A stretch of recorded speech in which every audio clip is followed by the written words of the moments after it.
My family thought I was selfish for choosing peace over tradition, but the truth is, I was tired of being everyone's backbone while breaking my own. I told myself I deserved it. After 15 years of being the one everyone called when life fell apart, the one who hosted every holiday while my siblings showed up empty-handed, the one who managed mom's medical appointments while working full-time and raising 2 kids, I told myself I deserved to feel wanted. That's what I whispered to myself as Marcus's hand found mine at the hotel bar during the work conference. Tom and I had been together 17 years. High school sweethearts, married at 23, parents by 25. We'd built something real: Saturday morning pancakes, inside jokes about our neighbor's terrible lawn ornaments, the way he still kissed my forehead every morning before leaving for work. But somewhere between my brother's 3rd rehab stint and my sister's divorce drama landing in our guest room for 6 months, Tom and I had become roommates managing a crisis center.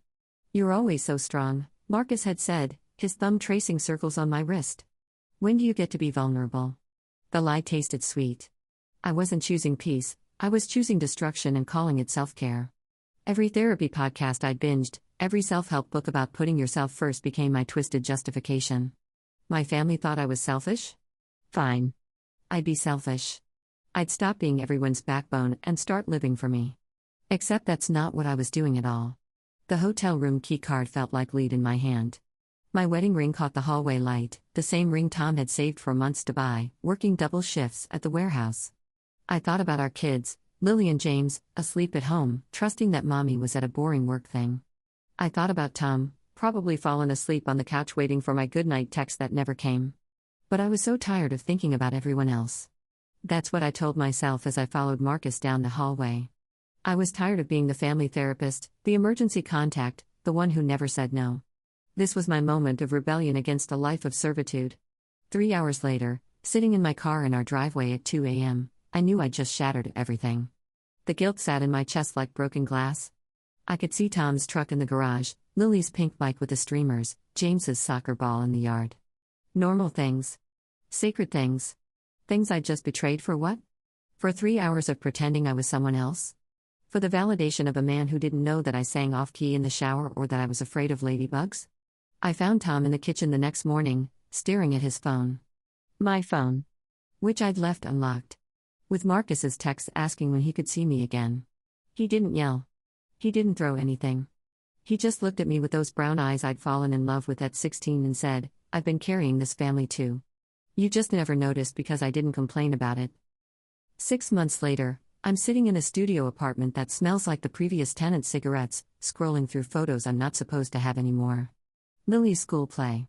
James's first goal. Tom's smile at last Christmas, the last Christmas I'll ever have with them as a family. The divorce was swift. Tom's lawyer had those text messages, the hotel receipt I'd stupidly paid for with our joint credit card, the confession I'd sobbed out thinking honesty would somehow fix things.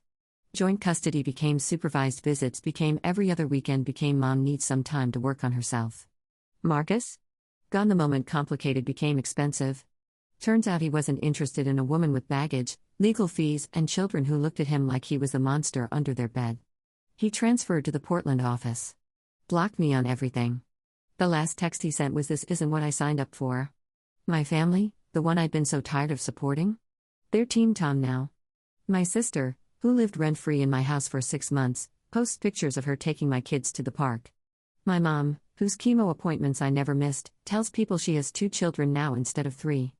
My brother, clean for 8 months, sent me a single message: "Tom was the one who drove me to rehab that last time. While you were at your conference." I see my therapist every week now, a real one, not the Instagram quotes I used to justify my choices. She says I conflated burnout with entitlement. She says I mistook self-destruction for self-care. She says a lot of things that would have been helpful to hear before I burned my life to the ground. The truth is, I wasn't tired of being everyone's backbone. I was tired of not being appreciated for it.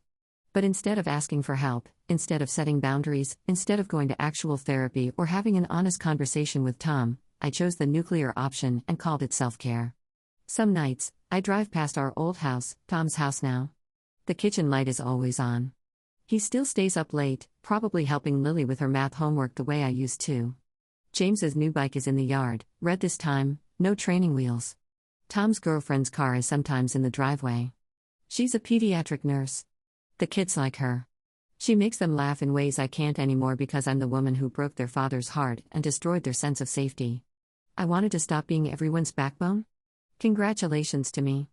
Now I'm nobody's anything. I'm the cautionary tale my kids will tell their therapists. I'm the reason Lily asks her dad twice if he promises he'll be there. I'm why James stopped calling me mom and started calling me Claire. I thought I was choosing peace over tradition, choosing myself over servitude. But all I chose was emptiness over everything that mattered.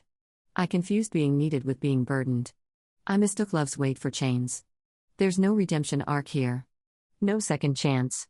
No forgiveness montage. Just me, in this apartment that isn't a home, learning the difference between being someone's backbone and being someone's foundation. I wasn't holding everyone up, we were all holding each other. I just let go first. And now I'm falling alone.